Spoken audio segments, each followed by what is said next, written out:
They mocked her for being too tall for a wife, until a Cherokee giant built a house with his hands. Before we begin the story, don't forget to like the video and tell us where you watched in the comments. Arizona Territory, 1880.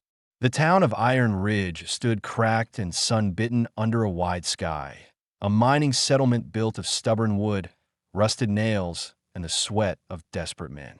Soot from the smelter drifted across rooftops by mid-morning, mixing with the iron-red dust kicked up by boots and wagon wheels. The smell of coal smoke and dry leather hung over the place like a second skin.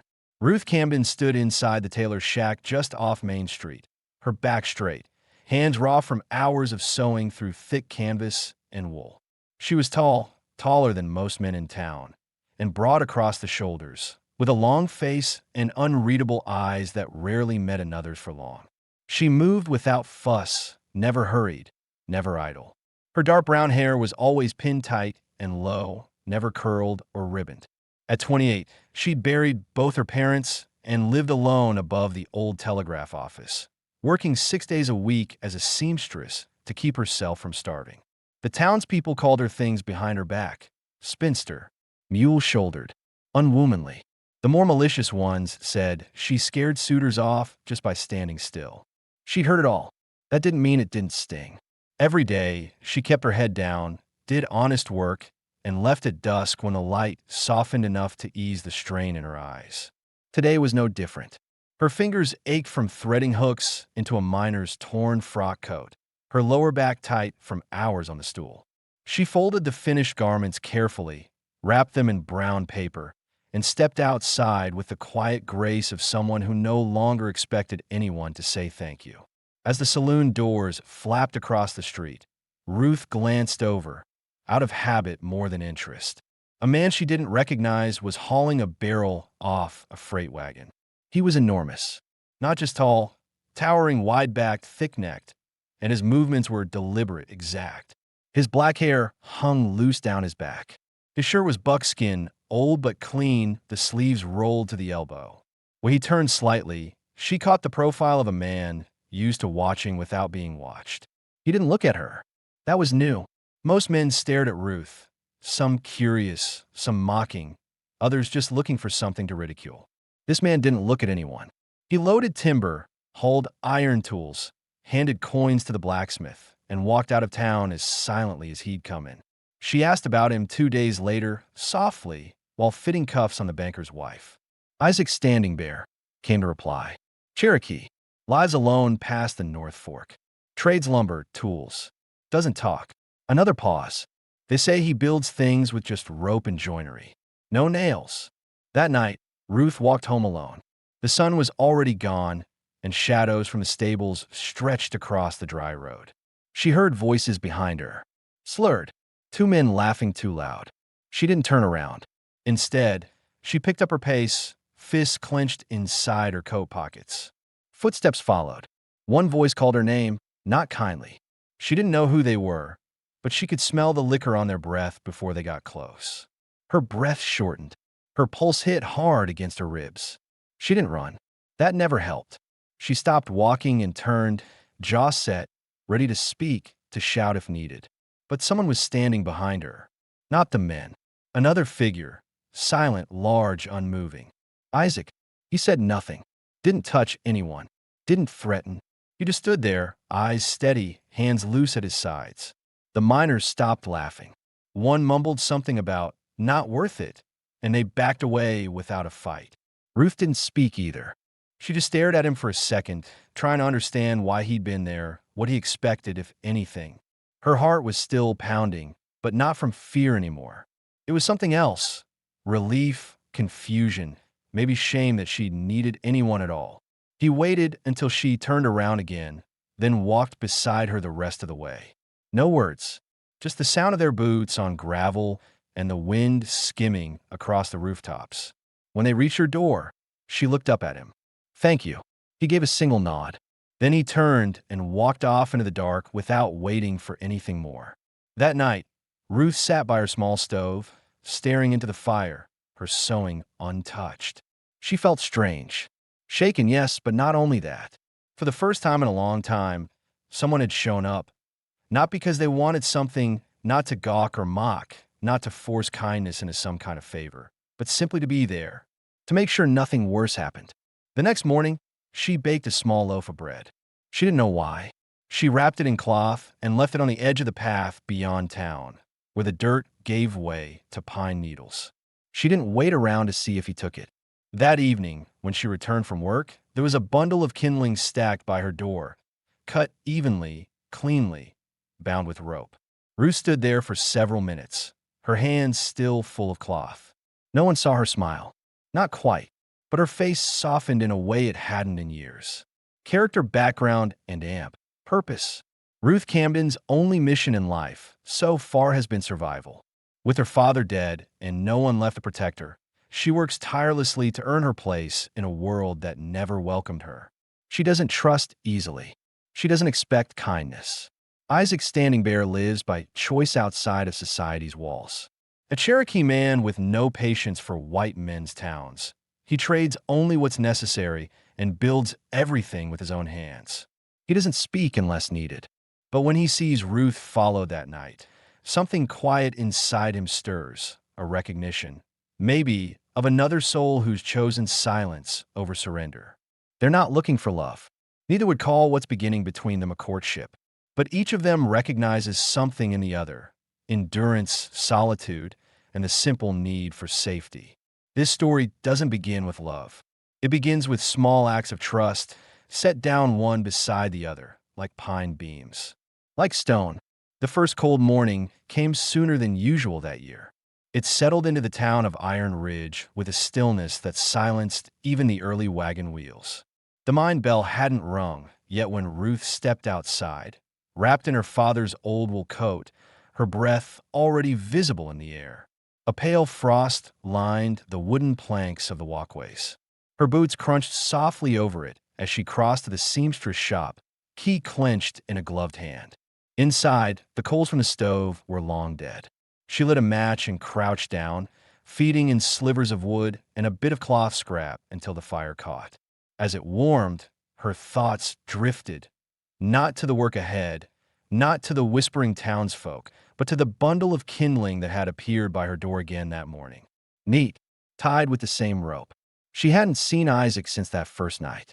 But the bread she left twice more had always vanished by midday, and each time, something had been returned. Kindling, a wooden spoon, even a small stack of clean-cut fabric patches someone had clearly washed and dried in the sun. It wasn't charity.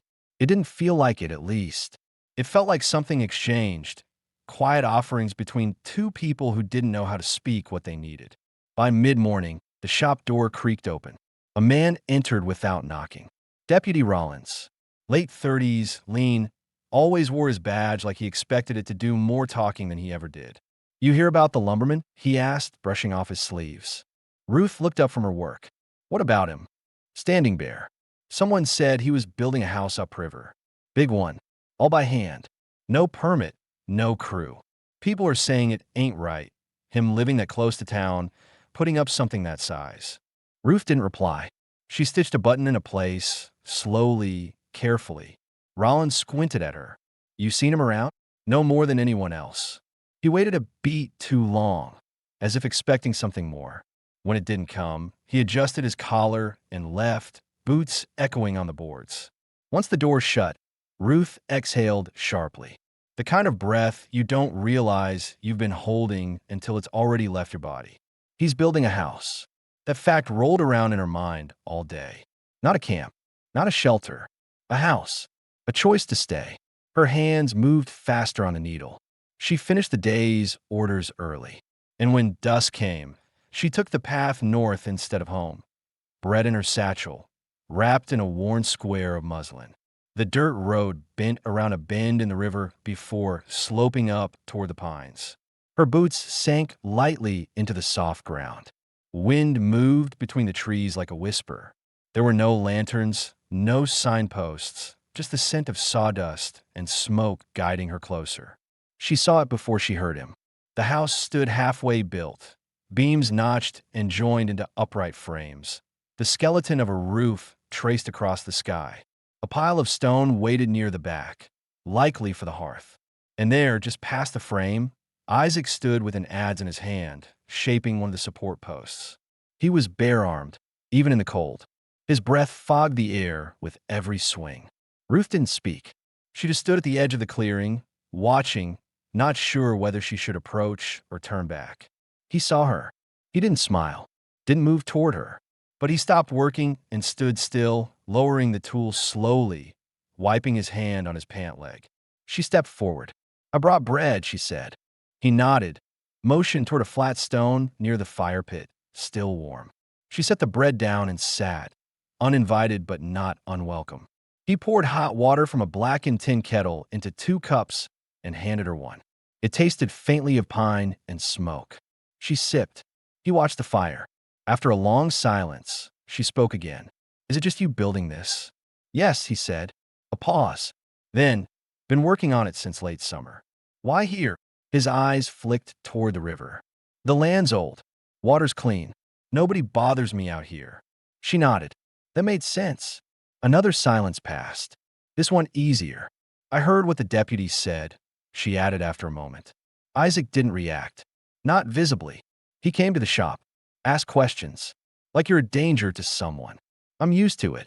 His voice was quiet, firm. Not bitter. Just tired. "I know what that's like," she said. This time, he looked at her directly. And for a long few seconds, neither of them said a word. There was no explanation to give. It was something recognized. He stood, walked over to a stack of wood beside the frame. "Come," he said simply. She followed him around the back, where a series of stones had been laid into the earth in a wide circle. Not yet a floor, not yet a hearth, but the shape of something real. He knelt and adjusted one of the cornerstones. "I'm building this slow. Only what I can carry, cut, lift. No nails. No help." "Why no nails?" "They rust. They fail. I don't want this to fail." She didn't know what to say to that. But the honesty of it stayed with her long after she left. When she walked back to town that night, the sky was thick with stars and her fingers ached from the cold. But something had changed. Isaac standing there wasn't a shadow at the edge of her fear anymore. He was a man with his hands in the dirt, laying stones for something permanent. And Ruth Camden, for the first time in her life, wasn't just watching from a distance. She was deciding to return.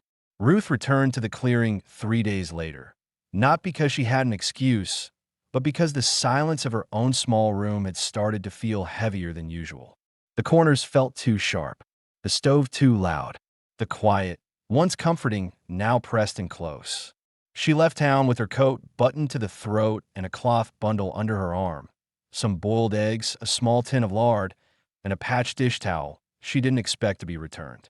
Her boots traced the now familiar trail north, past the bend in the river where the air smelled clean and the chatter of town gave way to birdsong and the creak of tall pines. Isaac was there, as she expected.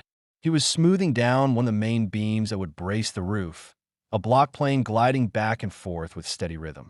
His shirt sleeves were rolled again, arms lined with sawdust and effort.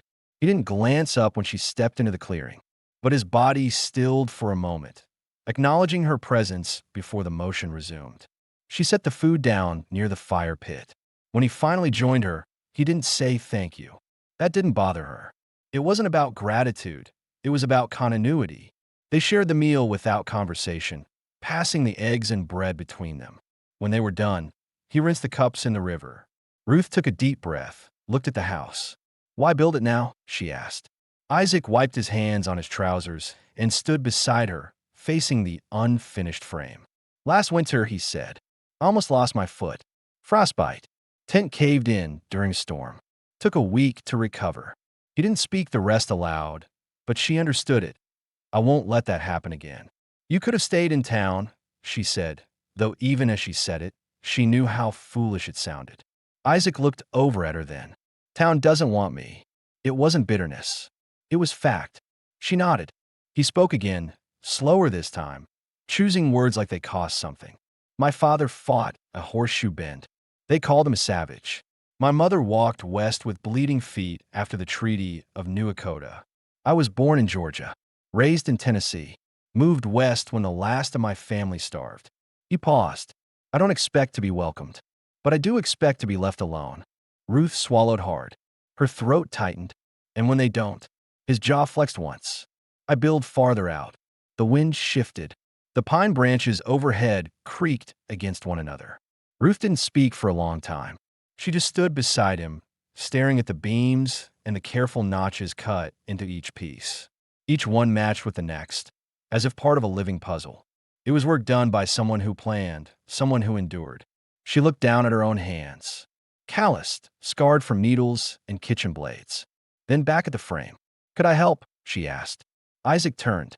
He studied her, slowly, fully, then gestured toward a pile of stacked beams.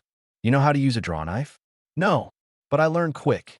He nodded once and handed her the tool. He showed her how to hold it, how to brace the beam with her foot, how to let the blade glide rather than dig. She followed every instruction without complaint. Her shoulders ached before the first piece was even halfway finished.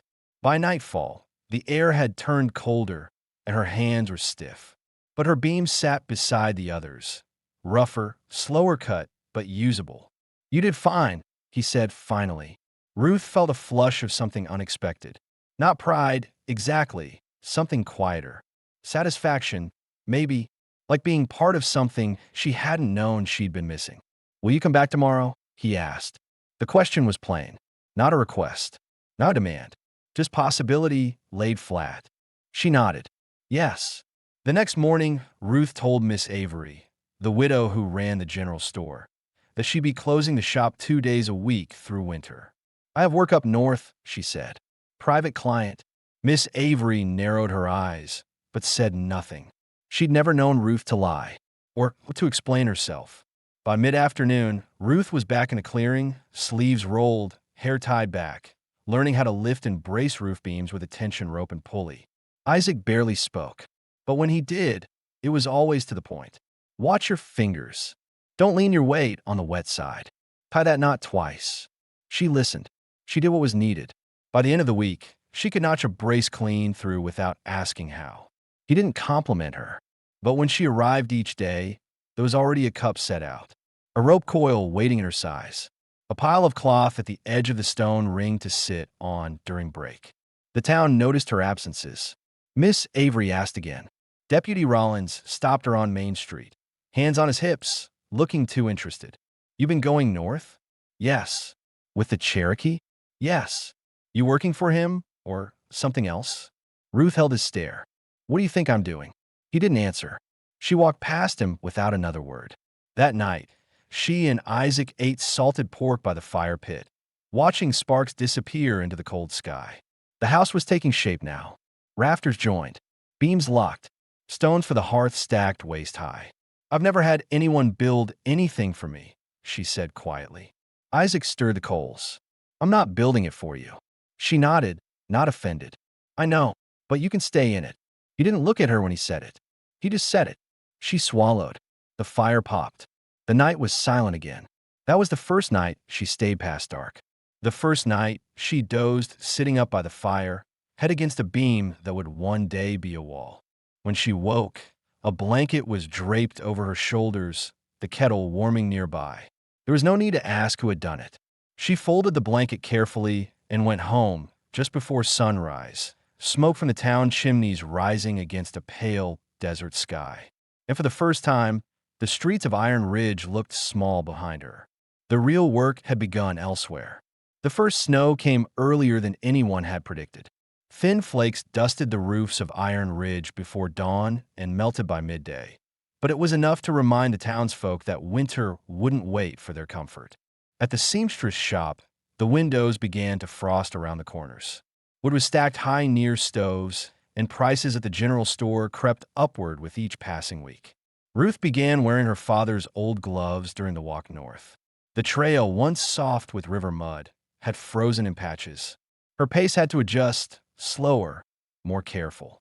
Yet she went every time she said she would, never late, never without something in hand. Thread, food, a tool she'd borrowed from the blacksmith and returned the same week. The house had changed. The roof now had a full skeleton, beams laid like ribs across the open sky. The hearth stood complete, smooth stones fitted tight and sealed with clay. The doorway had been shaped and set, though the door itself remained unfinished, leaning against the wall like a promise. Isaac was there, as always, at work before she arrived. He greeted her now, not in words, but by pausing, handing her a tool, sometimes brushing the sawdust off a stool beside him before returning to the task. She'd come to understand him not through what he said, but what he prepared in advance. That morning, he was splitting cedar shingles for the roof. Ruth joined without asking. He watched her hands, corrected her grip once, then said nothing more. The rhythm returned, steady, exacting. They broke midday for tea. Ruth handed him a roll of bandage she'd stitched from scraps. "For your hands," she said. "You don't stop long enough for them to heal." He looked at the bundle, then at her.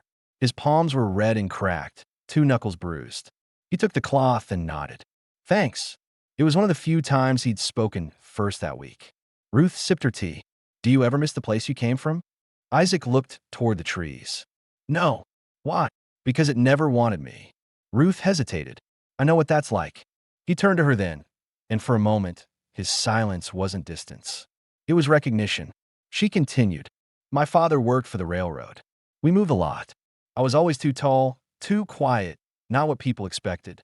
When he died, I stayed here because it was easier to be unwanted by people I already knew than to be unwanted all over again somewhere new." She didn't know why she'd said it aloud. She hadn't planned to, but there it was, plain as timber. Isaac didn't offer comfort. He just nodded once, slowly. "They mock me too," he said. "Call me giant. Sometimes worse." "I know," she said. The silence that followed wasn't empty. It was shared. That afternoon, they worked longer than usual. Clouds stacked heavy in the east. They needed to get the roof ready before the next snow, and both of them knew it without saying a word. By sundown, Ruth's arms ached from lifting. Her fingertips stung from splinters. But she didn't stop until Isaac did. When he finally set his tools down, the rafters were done, and the ridgepole was fastened in place. He stood back, looking at the work. Ruth stood beside him, breathing hard. "We'll seal it tomorrow," he said, "before the next storm." She nodded. They sat by the fire that night in silence, both too tired for talk. Ruth watched the flames move over the stones. Isaac brought her a tin plate with boiled beans and a cut of salted meat. As they ate, she looked around the house, the half-formed rooms, the simple beams, the care in each joint embrace. It wasn't large, but it was precise, built by one man, with hands that didn't waste a movement. "Why did you let me help?" she asked quietly. Isaac looked at her, surprised. "You didn't ask for anything." She thought about that. He continued. "Most people give because they want something back. You brought bread, sat quiet, watched first, worked second. That's rare." She didn't answer right away, but her jaw tensed just a little. "I didn't want to feel useless," she said finally, "or in the way. I'm tired of being looked at like I'm some broken thing that can't give anything back." Isaac nodded. "You don't feel that way here?" "No." He shifted slightly, elbows on his knees. "Then you can keep coming." It wasn't a declaration, but it didn't need to be. The next morning, she returned with tar cloth to help line the roof. The wind had picked up, sharp against the skin, and her fingers went numb more than once. But she kept working. Isaac offered her his gloves halfway through. She took them only after he insisted, and even then, only for the fine work. As the week turned, the roof was sealed. The walls closed in. The wind no longer cut through every gap. And one evening, as she arrived, Isaac was waiting at the edge of the clearing. Not working, not carving, just waiting. He handed her a bundle wrapped in cloth. Inside was a handmade wooden mallet and a set of carving tools, sharpened and oiled. "You should have your own," he said. Ruth held them for a long moment. Then she looked at him. "Thank you," she said. That night, she didn't leave. He offered her the hearth corner. She laid her coat over the stones and slept inside the unfinished house, wind howling beyond the roof, but none of it reaching her skin. And as she drifted to sleep, she realized she hadn't thought of Iron Ridge at all that day. Just the work, just the warmth, just him. The snow returned 3 days later, harder, heavier, enough to blanket the entire clearing in silence. The forest path leading from Iron Ridge to Isaac's homestead disappeared beneath the white. By then, Ruth had already moved her belongings.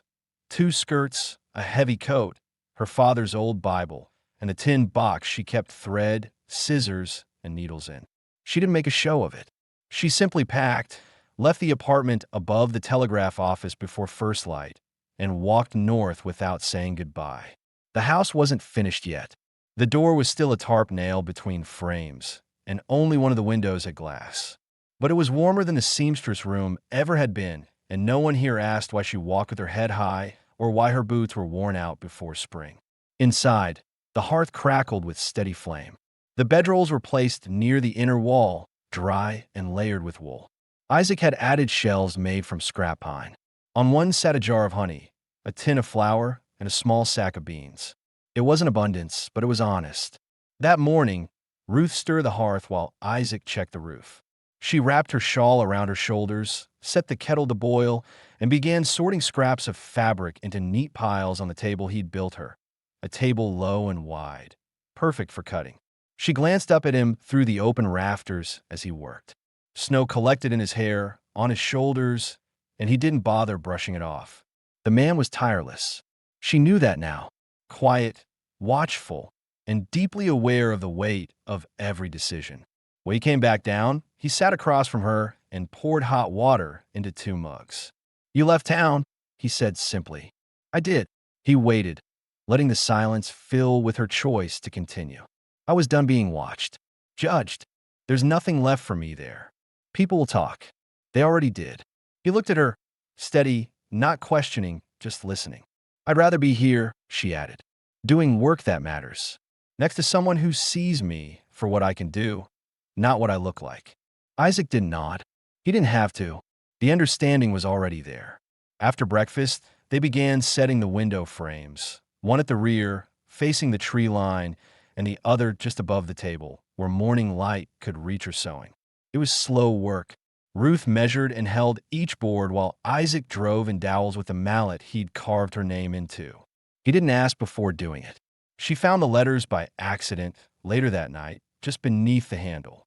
By midday, the wind rose again and the snow thickened. They stopped work and focused on sealing drafts near the floor. She stuffed wool into the corners. He reinforced the joints. As they worked, Ruth finally asked something she'd held back for weeks. "Why don't you talk much?" Isaac set down his chisel. "Words don't do much for me," he said. "People use them to lie, distract, control. I've seen enough of that." He glanced at her.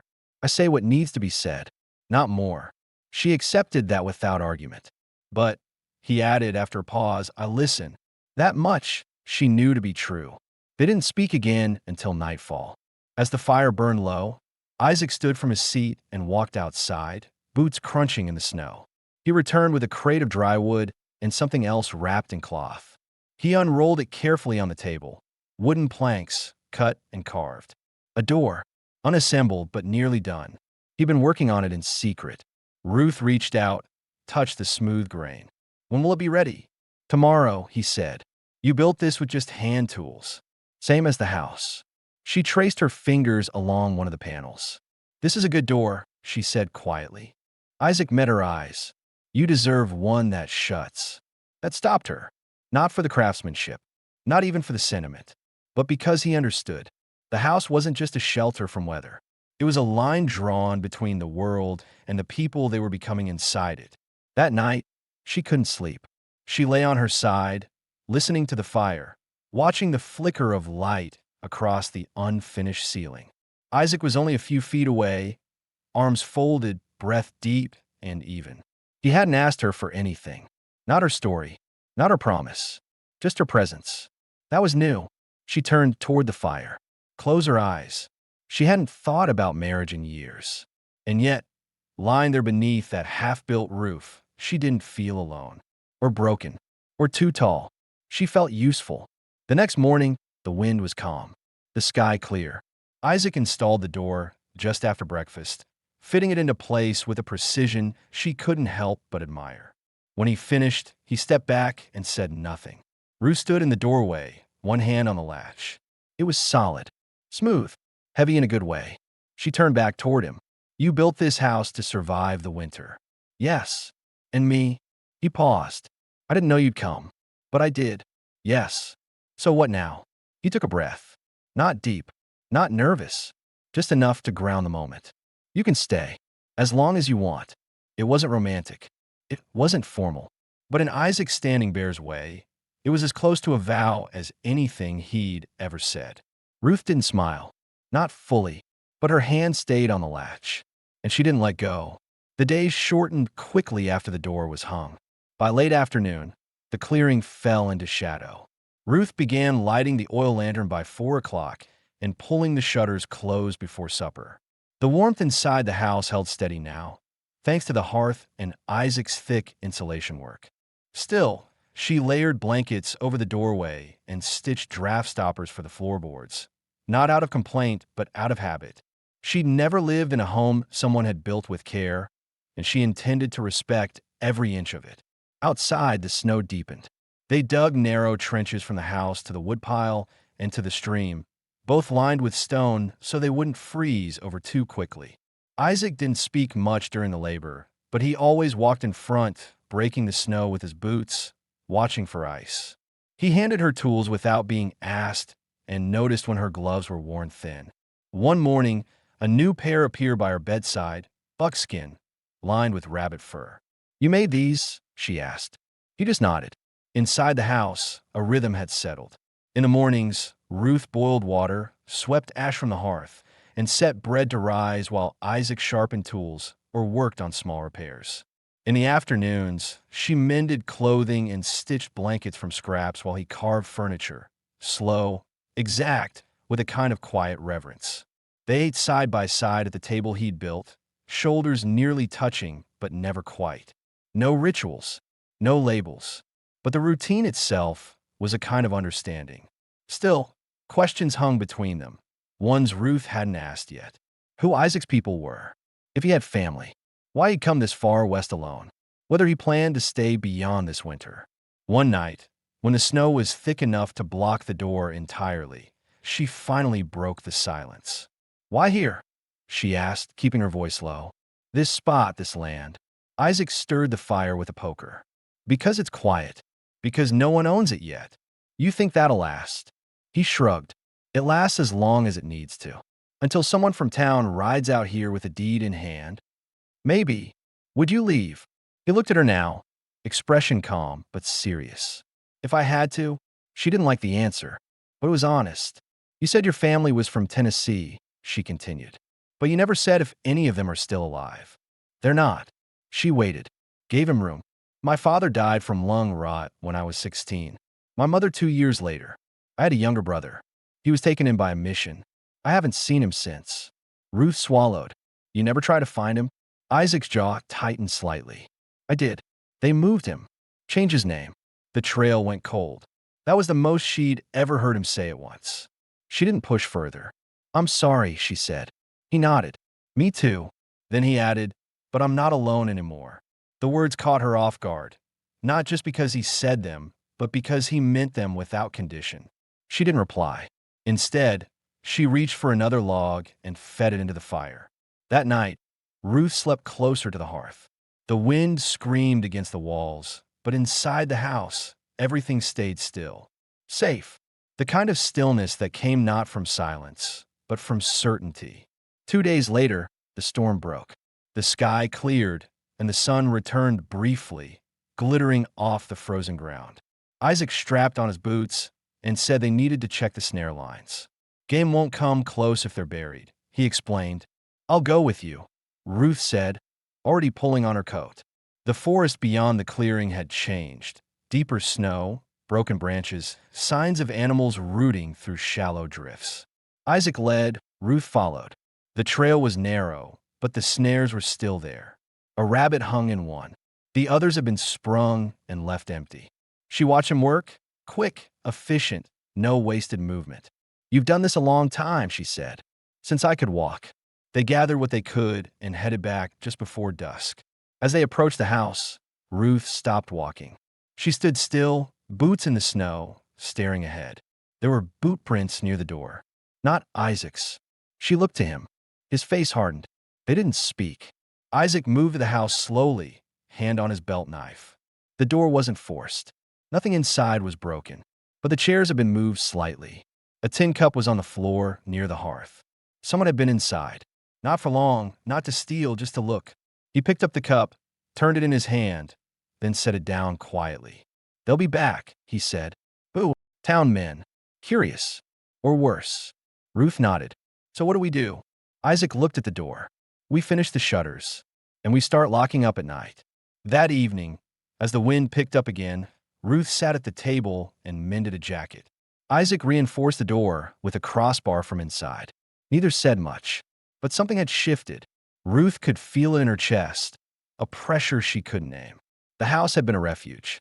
Now, it might have to become something more. She looked around the room, the stacked firewood, the carved beams, the polished table, her folded skirts by the wall, and understood, maybe for the first time, that this place wasn't just shelter. It was her line in the dirt. And whatever came next, she wasn't going back. The snow hardened overnight, turning soft drifts into a brittle shell that cracked beneath each step. Ruth stood outside at first light, axe in hand, splitting firewood near the corner of the house while Isaac checked the smokehouse. The house behind them was sealed now, shutters secured, a heavy beam across the door, gaps filled with clay and wool. The feeling had changed. What was once a quiet place to build had become something they now had to defend, even if no one had said it aloud. By mid-morning, they were both inside, warming their hand by the hearth. The air was tense, though neither of them acknowledged it. It wasn't fear, not exactly. It was readiness. Ruth kept the kettle boiling and knives within reach. Isaac didn't leave his belt knife out of arm's reach, even while carving. They spoke less. They listened more. After lunch, Ruth broke the silence. "Do you think they'll come again?" Isaac nodded once. "Yes." "When?" "Soon." She looked toward the door. "Will you stop them?" "If I have to." His answer was calm, measured but final. She didn't ask what stop meant. She already knew. Later that day, they dug a shallow storage trench in the snow, covered it with pine branches, and lined it with stone, someplace to keep food cold and hidden if they ever had to leave the house quickly. Neither said it, but they were preparing. That evening, Ruth stitched a thick wool curtain to hang across the back room, what would one day become a bedroom. For now, it was just space, but it offered the illusion of privacy. As she worked, she finally asked what had been on her mind for weeks. "Why don't you ever talk about what you want? After the house is finished, I mean." Isaac looked up from the stool he was sanding. "I don't think that far ahead." "You don't let yourself?" He gave a slight shake of the head. "I stopped doing that a long time ago. Every time I did, something was taken. So I build. One day at a time. That's enough." Ruth nodded slowly. She understood. Still, she pressed on. "You've built every piece of this place with your own hands. You could have left it at a cabin and moved on." "I didn't want a cabin," he said. "I wanted a house." "For yourself?" He hesitated, then met her eyes. "For whoever stayed." She didn't answer right away, but her chest tightened at the honesty in that sentence. Outside, the wind picked up again. A branch cracked in the woods, but neither of them moved. Isaac stood and set the stool aside, then walked over and hung the curtain she'd finished. "You did good work," he said. "Thank you." She looked at him a long moment. "You ever been with someone?" He blinked once, caught off guard. Then, "No. Me neither." She said it like a fact. No shame, no fear, just truth. "I think I was always too tall, too plain," she added. "I made people uncomfortable." Isaac took a slow breath. "I never trusted anyone long enough." The air in the room felt heavier, but not unwelcome, like something real was finally being spoken. She didn't touch him. He didn't reach for her, but the space between them closed in a different way, through words, finally, instead of silence. That night, she sat beside him at the table after supper, her fingers resting near his without touching. They spoke of nothing. Just let the fire burn down slow. It wasn't romance, not yet, but it was closeness, earned, steady. The next morning, fresh tracks appeared in the snow again. Boot prints, deep, too heavy for a single person. Isaac spotted them first and didn't say anything for several minutes. When he did, it was only stay inside. Ruth didn't argue. She watched from the window as he walked the perimeter. The tracks didn't lead to the house this time, just skirted the edge of the trees like someone watching. Measuring. He returned to the door an hour later, jaw tight. 3 men. One of them smokes. Matches left near the east tree line. Deputy Rollins? Maybe. Will they come during the day? He shook his head. They'll wait for dark. Cowards always do. That night, neither of them slept. Ruth kept the lamp low. Isaac sat near the door, knife in hand. Around midnight, they heard it, a crack, then muffled voices outside. Isaac stood. Ruth moved without a word, crouching near the hearth, ready to act. Then silence. They waited. A minute passed. 2. Isaac opened the door slowly, blade ready, body blocking the entry. But there was no one. Only a note nailed into the outer frame, barely legible in the firelight. It read, "You don't belong here. Go back where you came from." Isaac stared at it for a long time, then tore it down without a word. Ruth stepped closer, read it too, then met his eyes. "I'm not going anywhere," she said flatly. "I know," he replied. They barred the door again, sat back down at the table. Ruth poured tea, hand steady. "They think fear will push us out," she said. Isaac nodded. "They've only ever used fear. We've survived worse." "Yes." She reached into her sewing box, pulled out her smallest shears, and slid them into the pocket of her dress. Isaac noticed, said nothing, but she saw his mouth twitch just slightly. A recognition, not a fear, of readiness. Outside, the cold crept in deeper. But inside, the house held. So did they. By dawn, the wind had calmed, but the cold held steady. Ruth hadn't slept, not fully. She'd rested her head near the hearth, blanket drawn up to her chin, but every small sound, the snap of firewood, the creak of the shutters, kept her eyes half open. Isaac hadn't rested at all. He stayed near the door, shoulders straight, back to the fire. When she stirred, he didn't speak. He simply nodded, as if to say, "We're still here." That's what matters. They ate breakfast in silence. Oats and dried apple, boiled slow over low heat. Ruth poured the tea. Isaac sharpened the axe by the light of the window. Neither of them spoke of the note. It didn't need repeating. Around midday, Ruth took a break from stitching and stood by the window, looking out toward the tree-line. "They won't stop with warnings," she said finally. Isaac kept his eyes on the blade in his lap. "No, we can't just sit and wait for it." "I'm not." He stood, pulled on his coat, and walked to the shelf where he kept the old double-barrel shotgun wrapped in oilcloth. Ruth had seen it once before, tucked behind firewood. Now he unwrapped it, checked the chambers, and rewrapped it again, setting it by the door. "I thought you didn't believe in guns," she said quietly. "I believe in peace first," he replied, "but I won't let them tear down what we built." The weight of the word we settled deeply in the room. Later that afternoon, Isaac walked the perimeter again. Ruth stayed inside, but she watched every step from the window, eyes scanning for shadows, for movement, for signs of another intrusion. He returned with news, more footprints. Someone had circled around the east ridge, likely watching from above. Still no direct approach, but closer now. "We'll need to stay inside at night," he said. "They're testing our line." Ruth sat back at the table, pulled out her thread and needle, and began reinforcing seams on the curtains. "They're going to learn the hard way," she said. That evening, they prepared more carefully. Lamps dimmed, fire kept low, doors and windows sealed. Isaac set bear bells on a line across the front clearing, small, old, but enough to alert them if someone moved through in the dark. As the sun disappeared, Ruth sat with her coat still on, hands in her lap. Her voice was calm when she asked, "Would you leave if it came to it? If they forced us to?" Isaac turned toward her. "Not unless you asked me to." She blinked. "I wouldn't." "Then I stay." He moved toward the table, sat across from her, resting his hands flat on the wood. "I didn't build this house for them. I didn't survive this long to hand it over." Ruth nodded. "Neither did I." Then, quietly, "What about the law? They'll look the other way. Deputy Rollins doesn't want justice. He wants control. Then we don't give it to him." They went to bed early, fully dressed, weapons within reach. The house creaked under the cold. Snow began to fall again just after midnight. And then the bells rang. It was subtle at first. A faint chime, 1, 2, then silence. Ruth sat up immediately. Isaac was already by the door, shotgun in hand, eyes alert. They waited.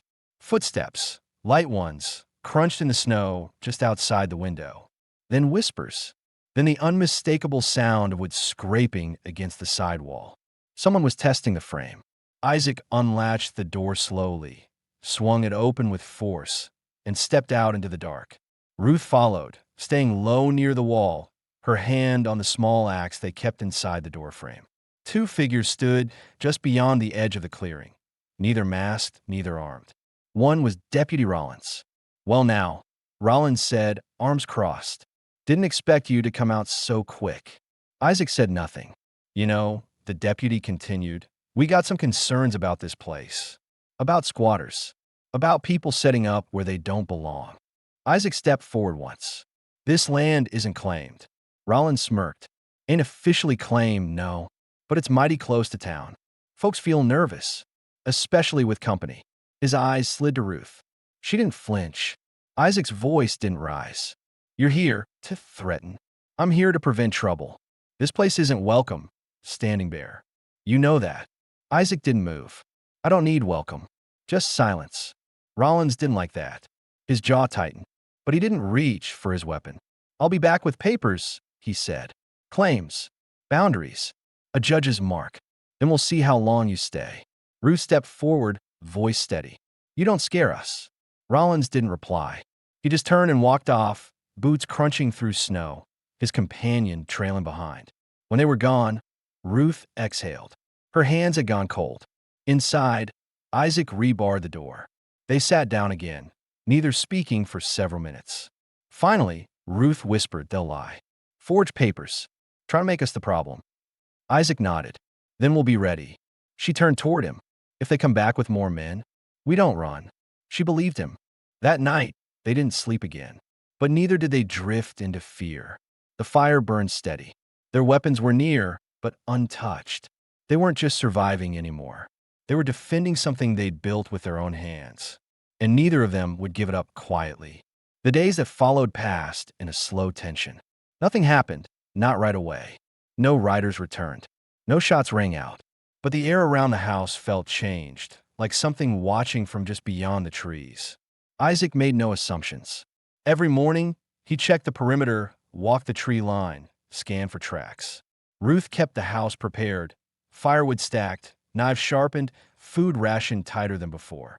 On the third morning, Ruth found a fresh set of boot prints near the riverbank. Not deep, not careless. Just one pair. They hadn't approached the house, but they'd been close. She crouched by them, touching the edge with her gloved hand. Then she looked up, her voice low. They're marking distance, testing how far they can come without crossing her line. Isaac knelt beside her, expression unreadable. "They want us to move before they try. Will you let them?" He didn't answer right away. Then quietly, "I didn't survive this long to back down from cowards." Ruth nodded. She believed him. But she also knew fear could wear a person down, slow and steady. Back at the house, she spent that day reinforcing what she could. She cut extra curtains to hang inside the shutters, wrapped the food stores tighter in cloth, ground more dried herbs into powder for tea and wounds. Her thoughts moved faster than her hands, running through questions she hadn't dared ask yet. What if they came with force? What if they used law the way men like Rollins often did? Dishonestly, confidently, expecting no resistance. What if something happened to Isaac? By nightfall, she was restless. That's when Isaac finally spoke again. "There's something I've never told you." She turned. "What is it?" "I wasn't supposed to make it this far. I got sick the winter after my father died. Couldn't move for a week. A woman from the Choctaw settlement found me. Nursed me back. Never asked for anything. She just said one thing before she left." "What?" He looked up, met her eyes. She said, "If you ever get strong again, make something worth staying for." Ruth swallowed. Her throat had gone tight. "You did." Isaac nodded. "I didn't think I would. Not until you came." She stepped closer, not rushed, not hesitant, just certain. "Do you want me to stay after this winter?" He didn't blink. "Yes. Even if we don't marry? Even if it's just the work and the quiet and us being here?" "Yes." Her shoulders dropped slightly, like the weight she'd carried for years had finally shifted. "Then I will." It wasn't a proposal. It didn't need to be. That night, They ate together at the table without fear. The walls no longer felt like barriers. They felt earned. The next morning, Rollins returned, this time with 2 men and a document. They came on horseback, slow and deliberate, not hiding, not rushing. They stopped 10 feet from the house, guns holstered but visible. Isaac stepped outside first. Ruth stood behind him in the doorway, arms crossed. Rollins held up the paper. Territorial claim. Signed by Judge Proctor. This land's marked for future town expansion. You got a week to clear out. Isaac didn't look at the paper. It's a lie. Doesn't matter if it is. It'll hold in court. I won't leave. Rollins smirked. You don't have a choice. Ruth stepped forward now, voice calm. Yes, he does. Rollins shifted in his saddle. You siding with him now, Miss Camden? Giving up on decent folk for a squatter? I'm siding with someone who never lied to me, she said clear. You come back again, we won't just talk through the door. Rollins laughed once, sharp and humorless. You two think this shack is worth dying over. Isaac answered now, flat and final. Yes. Rollins glanced between them. Something in his expression shifted. Not fear, not respect, but recognition. That they meant it. That they'd already decided. He backed his horse. Then don't say you weren't warned. They rode off without another word. That evening, the house was silent. Ruth cooked beans and flatbread. Isaac cleaned the tools. They didn't speak of the threat because there was nothing left to say. Later, as the fire burned low, Ruth touched his arm. I don't want to run. You won't have to. We can't outgun them. No, Isaac agreed. But they won't risk looking weak. Not if we stand our ground. She nodded. Then we stand. Before sleep, Isaac reached for her hand. Not sudden, not dramatic, just honest. She took it. That was the moment the fear started to lift. Not because the danger had passed, but because they knew now what they would do when it came. They wouldn't plead. They wouldn't hide. They would hold the line. And the land beneath their feet would remember them for it. The next 5 days passed with no visitors. The snow thickened, drifting up to the lower edge of the window frames. Ruth shoveled paths in the morning, kept water from freezing by boiling small batches in the hearth, and continued sewing steadily, mending their winter gear, reinforcing Isaac's coat, even beginning work on a quilt of her own. The house felt lived in now, fully, as though it had finally become what it was always meant to be. Isaac chopped wood in shorter bursts, never straying far from the door. He'd started sleeping with the shotgun beside him, not out of panic, but preparedness. He didn't talk about Rollins, or the forged claim, or the way one wrong hour could still turn everything to ash. Ruth didn't bring it up either. They had already said what needed saying. The decision had been made. On the 6th day, the sound of hooves broke the quiet again, this time faster, heavier. Ruth stood at the window and saw a lone rider barreling through the snow, reins tight, coat flapping behind him. It wasn't Rollins. It was one of the younger men from town, Samuel Greeley, the blacksmith's nephew. He reined his horse to a stop just outside, breathless, calling out before even dismounting. He's gone. Isaac stepped outside, Ruth just behind him. Who? Isaac asked. Rollins. Left town 2 nights ago. Packed up and rode east. Word is Judge Proctor's being investigated, something about land deals, missing records. Some man from the circuit court came through. Everything's under review now. Ruth blinked, processing. So the deed? Useless, Greeley said. Town's in a stir. Half the claims are frozen. Rollins knew what was coming. Slipped out before anyone could stop him. Isaac stood still for a moment, then nodded once. Greeley looked between the two of them. Figured you'd want to know. Town might not say it out loud, but some folks are glad he's gone. Isaac's voice was calm. Thank you. Greeley touched his brim and rode off again, hooves fading into the pines. Inside, Ruth shut the door gently and turned to Isaac. It's over, she said. He nodded, but neither of them celebrated. Not right away. They sat at the table, letting the news settle. Isaac leaned back in his chair, eyes fixed on the fire. Ruth folded her hands. He was willing to lie just to get us out, she said. Like we didn't matter. Like we weren't real. Isaac spoke after a long pause. That's how men like him survive. By making others smaller. Ruth's voice softened. But we didn't let him. No, we didn't. That evening, for the first time since before the threats, they cooked something special. Ruth used the last of the dried peaches in a small iron skillet, baking them into flat cakes sweetened with honey. Isaac opened the tin of preserved meat he'd been saving since fall. They ate slowly, quietly, not like people who had won a war, but like people who'd finally put down a heavy weight. After the dishes were done and the hearth restoked, Isaac pulled something from the shelf near the bedrolls, a small bundle wrapped in worn canvas. He set it on the table and unrolled it with care. Inside was a thin silver ring. Ruth stared at it. "It belonged to my mother," he said. "She wore it after the walk west. Said it wasn't worth much, but it was the one thing no one could take." Ruth didn't reach for it. "You kept it all this time?" "I didn't know what for," he said. "Now I do." He stood and stepped around the table, not kneeling, not making a show of it, just offering it forward, open in his palm. "You don't need to say yes. You don't owe me that. But if you want to build something more here, officially, I wanted to be with you." Ruth didn't hesitate. She took the ring, slowly, like accepting something that carried both weight and warmth. "I want that," she said. He let out a breath, slow, steady. She slipped the ring onto her finger. It fit, not perfectly, but well enough. Like the rest of their life. The next morning, Ruth hung their wash on the line for the first time in weeks. The sun was back, low and cold but real. In town, word would be spreading. The land claim was dead. Rollins had fled. The Cherokee man and the tall seamstress still stood. And no one could say otherwise. That spring, Isaac finished the porch. Ruth planted seeds in the patch of soil near the river bend. By summer, they'd built a shed.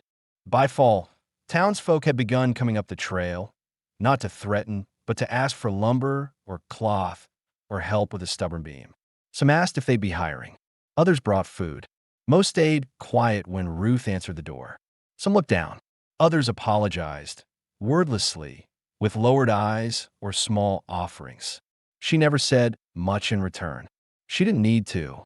She belonged there now. The house stood tall, solid and simple, with a hand-carved sign above the door, standing bare and damp. Camden. A house made by hand. A home chosen, not inherited. And under its roof, two people who'd been pushed aside by the world finally stopped walking. They stayed, and they built a life no one could take.